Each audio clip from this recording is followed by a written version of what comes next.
We ended Genesis with Joseph making the sons of Israel swear, saying, God will surely take care of you, and you should carry my bones up from here. Then Joseph made the sons of Israel swear, saying that they would. So Joseph died at the age of 110 years, and he was embalmed and placed in a coffin in Egypt. So now, we begin Exodus.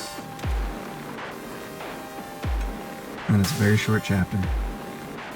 Exodus 1. Israel multiplies in Egypt. Now these are the names of the sons of Israel who came to Egypt with Jacob. That is Israel, right? Remember Jacob? Abraham, Isaac, and Jacob, who is Israel. They came each one with his household. Reuben, Simeon, Levi, Judah, Issachar, Zebulun, and Benjamin, Dan and Naphtali, Gad and Asher. All the persons who came from the loins of Jacob were 70 in number, but Joseph was already in Egypt. Joseph died.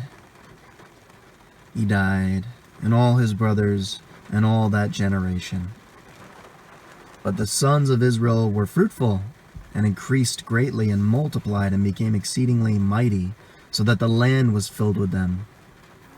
Now a new king arose over Egypt, who did not know Joseph. He said to his people, Behold, the people of the sons of Israel are more and mightier than we. Come, let us deal wisely with them, or else they will multiply, and in the event of war they will also join themselves to those who hate us, and fight against us, and depart from the land.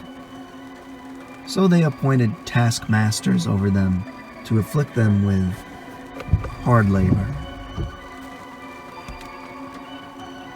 And they built for Pharaoh storage cities, or treasure cities, Pithom and Ramses. But the more they afflicted them, the more they multiplied, and the more they spread out, so that they were in dread of the sons of Israel.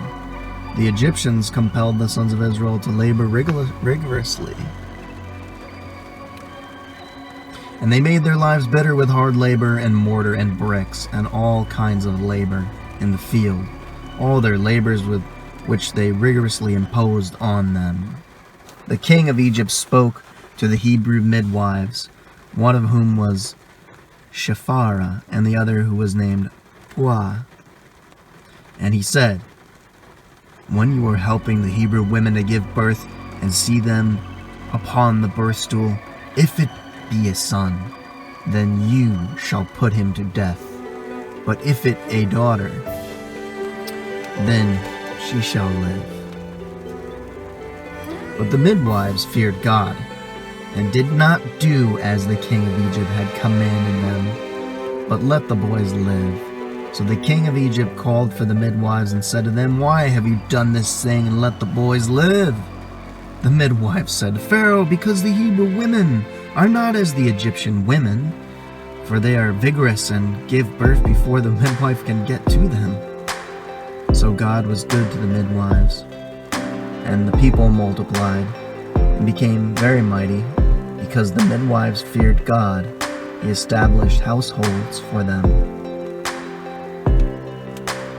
Then Pharaoh commanded all his people, saying, Every son who is born you are to cast into the Nile, and every daughter you are to keep alive. And that's the end of chapter 1.